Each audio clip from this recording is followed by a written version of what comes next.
So kung babalikan po natin, mayroon pong tatlong trabaho na dito po, according to Word of God, yung pastor. Okay ho? So number 1 po, which labor among you? Man. Ano? So, mahirap po magtrabaho. Tama po ba? Mahirap po. Lalo na po, ang trabaho niyo po ay nagpo-construction. Tama po? Yes. Kasi ang pagod sa'yo katawan. Mahirap po ang trabaho ay nasa bangko. Tama ba? Kasi ang pagod sa'yo ay easy. Kasi puro numero. Mahirap din po magtrabaho ang teacher. Kasi ho, ang trabaho po sa eskwelahan ay inuwi pa sa gabi. Kasi ho, ipiprepare niya yung kinabukasan. Tama po ba? Ganun din po ang pastor. Pagod ang katawan kasi nagpipil. Nagsosoul winning. Tama ba?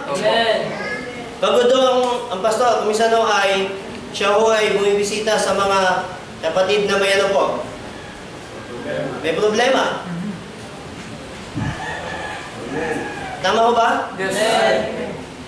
Pero mas nakakapagod po minsan yung mag-aral ng salita ng Diyos. Opo. Kasi hindi mo alam kung ano yung ipe-prepare mong lesson. Kahit na nakagawa ka ng balangkas, pag-aralan ng ilang araw, magpapalitan po yun. Kasi ang sinusunod po ng mga preacher o pastor ay kung ano po yung daloy ng mensahe para sa linggong ito. Tama. Okay po? Amen. So, una po, labor among you. Pangalawa po, and are being over you in the Lord. Okay ho? So, ang pastor din po yan, ano po, nananalangin po yan, pinapanalangin po kayo. Amen. Ano, ilang tayo dito? Sabihin natin tayo ay may 40, ano ba? Kung ipapanalangin po isa-isa yan, malamang po tayo ay, pag tayo na naginip na, sabi nga na iba, nakarating na tayo sa parish. Ano? Parish. Wala, may H yun, ano? Paris, ano? Paris. Pero ang pastor ho, nandun na, nagpe-perish pa.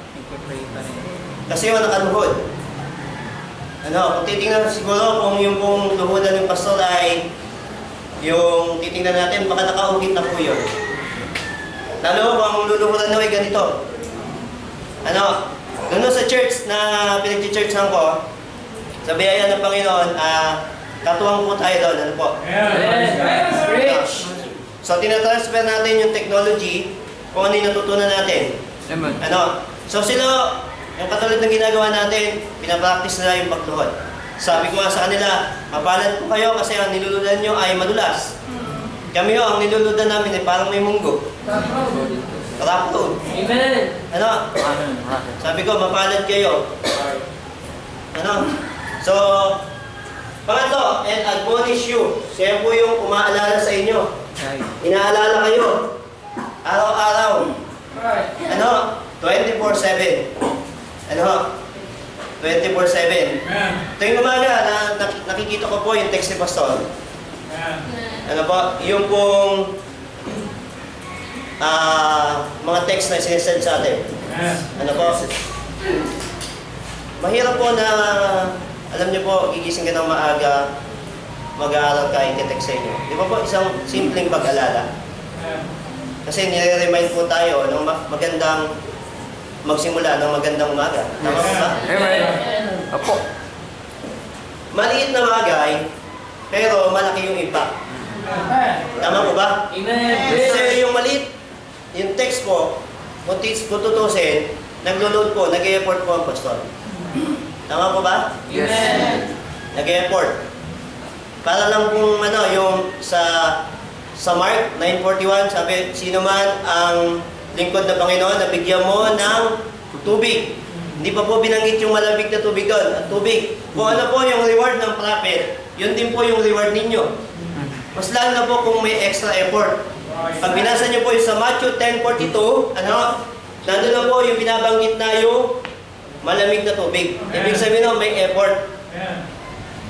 Sigurado ang Panginoon, pag diyan kayo ay nagbigay ng effort, may effort din ho ibibigay sa inyo. Amen. Tama po ba? Yes, sir. So, ganun po, ano? Okay. So, introduction pa lang po tayo. Okay lang po ba sa inyo? Amen. Praise.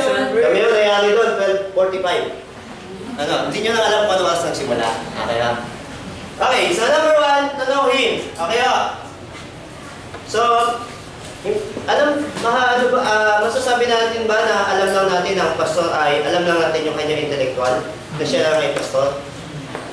Hindi, di ba? Hindi po. So, kailangan, pag sinabing to know Him, that is broad. Ano po? Dapat lahat ng aspeto ng buhay ni pastor. Alam mo? Hindi lang natin masasabing alam lang natin yung intellectual na kanyang katatayuan. Dapat yung katatayuan niyang physical, but mas maganda nga, pati emotional, alam natin eh. Paano natin masusuportahan kung alam lang natin yung intellectual? Ano po? Paano natin mabibigyan ng halimbawa po, hindi naman lahat ng pagkakataon na ang miyembro naman humihingi ng counsel.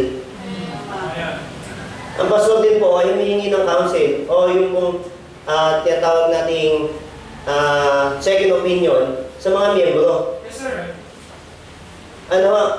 Sabi nga, ang magaling na leader, nakikinig din sa mga follower. At yung magaling na follower, nakikinig din po sa magaling na leader. Yes. Ano po? So kung hindi po makikinig ang bawat sa doon, wala po. Walang kwenta. Kaya lumalabas yung word na walang kwenta. Okay ha? So ito yung tatlo na responsibilidad na binanggit po ng Bible according to Apostle Paul. Okay? So ito yung ilan sa mga duties and responsibilities ng pastor. Medyo maliit na po. Shepherd, okay? Leader, Amen. preacher and teacher. Amen. Tingnan niyo po kung gaano karami ito. Kaya pag pinagbasihan natin, yung professional ng pagiging pastor, high profile. Tama po. Parang presidente. Okay? O higit pa po sa presidente, servant, ano ba? Spiritual advisor. Yes. So, yan po, medyo mahirap din po yan. Kasi, minsan, iba-iba yung problema natin. Pag nag-advise po ang pastor, syempre, kailangan yan. Kung minsan, nabibigla yan. Di ba? Coach. Tama. Which is yung ginawa ni pastor dito, coach. Coaching. Yes, sir. Okay ba? Yes, sir. So, tinignan yung, ganito po, para mas madali nyo maintindihan. So, halimbawa po, si pastor yung pinaka-coach, tayo po yung player. Okay ba? Ang trabaho ng pastor, pagdating po sa coaching, titingnan niya lang po yung kakayahan nating bawat isa. Okay? At tayo po, ang responsibilidad natin, i-develop naman yung ating kakayahan. Pag sinabi ng pastor, magaling ka, dito ka sa not exactly magaling, dito ka medyo nararapat sa song leading. May potential ka, doon kayo lalagay. So, ang responsibilidad mo bilang Kristiyano is develop yun. Pag hindi mo dinevelop yun, naalala niyo yung parable of the talents? So, ganun ang mangyayari sa atin kapag itinago natin. Hindi tayo magiging successful. Okay? Cheerleader. So, hindi yung sumasayaw na gano'n. Ano po? Cheerleader, hindi naman tayo magpapantay ni pastor at magsasayaw. So, siya rin po yung cheer na tayo, yung ini-encourage tayo sa mga gawain natin dito sa church. Dad, kaya mo yan. Sister, kaya mo yan. Diba? So, yun yung mga responsibilidad ng pastor, okay? So, visiting church members regularly and faithfully in their homes. Amen. So, nagagawa po ba ito ng pastor? Yes. Nabibisita kayo? So, wag po kayo magtampo po kayo sa isang Sabado, hindi kayo mabisita ng pastor. Sa dami ho natin na yan, hindi ho kaya yan. Okay ho?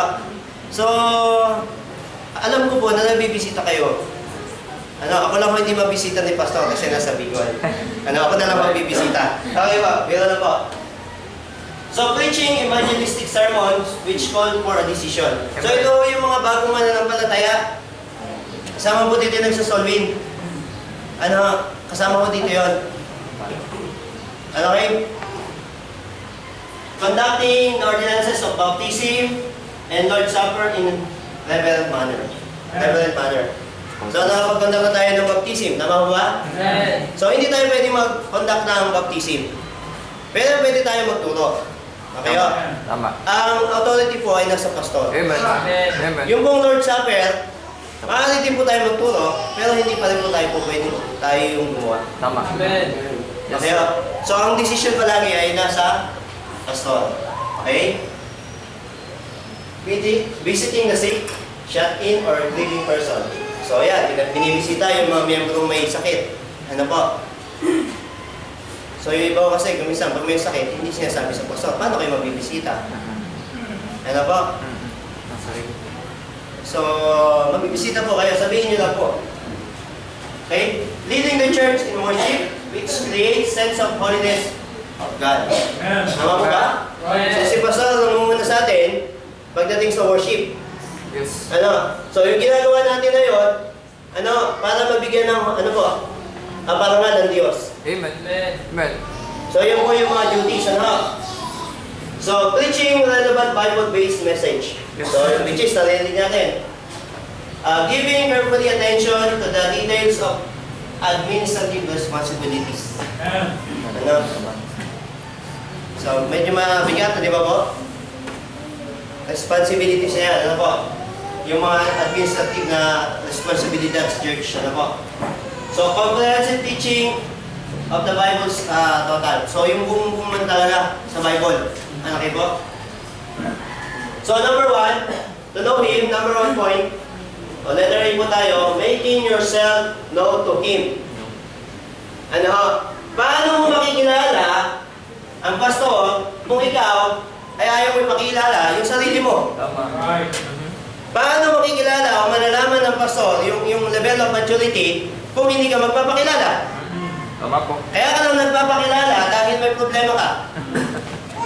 Tama po ba? Yes, sir. Kaya ka lang lumalapit dahil mayroon kang, may pinagdadaanang problema kasi may kailangan ka. Kristyano, kung wala ka man dinadaan ng problema, dapat pakilala mo yung sarili mo sa iyong pastor. Amen. In times of happiness and sadness, dapat kilala ka ng pastor mo. Yes.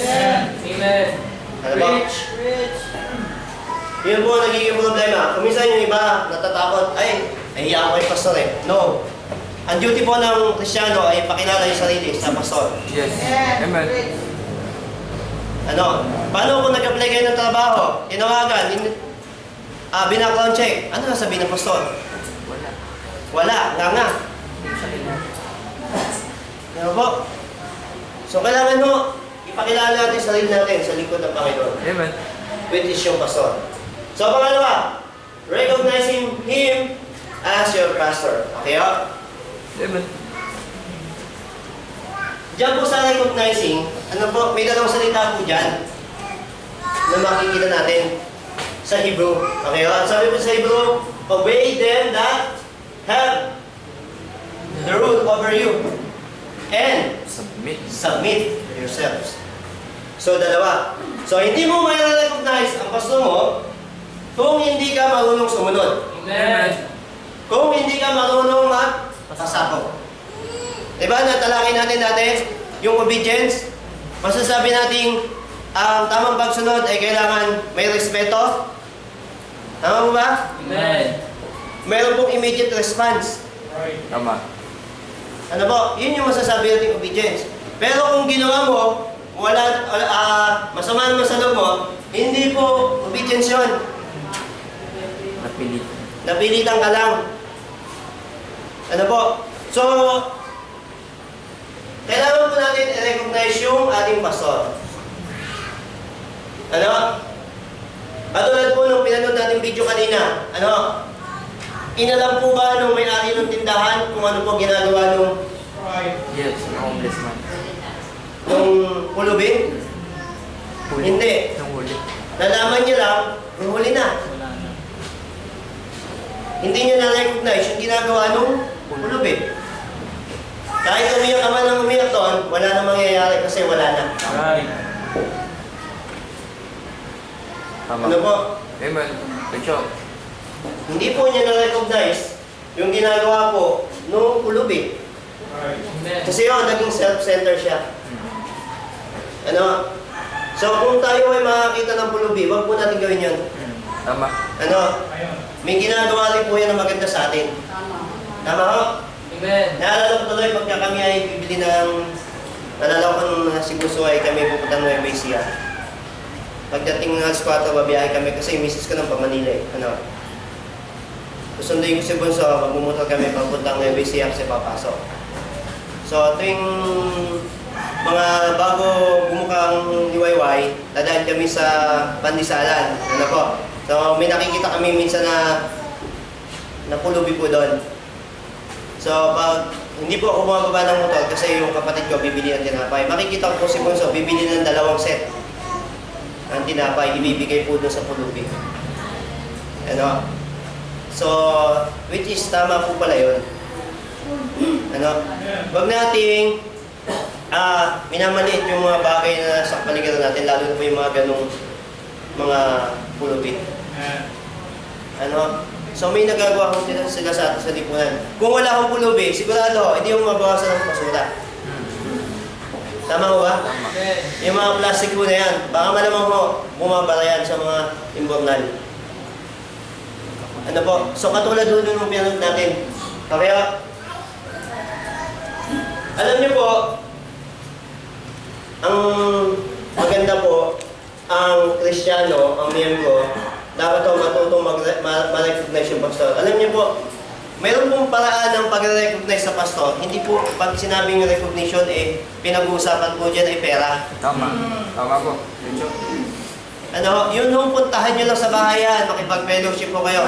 Isa pong way ng pag-recognize. Yes, sir. Amen. Tama. Amen. Di ba kapag pinaligan natin yung sa Matthew, tubig lang po yun. Yung tubig, available po yan. Hindi nyo po pinaghirapan. Tama ho ba? Yes. Pinaghirapan mo lang, nilagyan mo ng mainit tubig, ng yelo.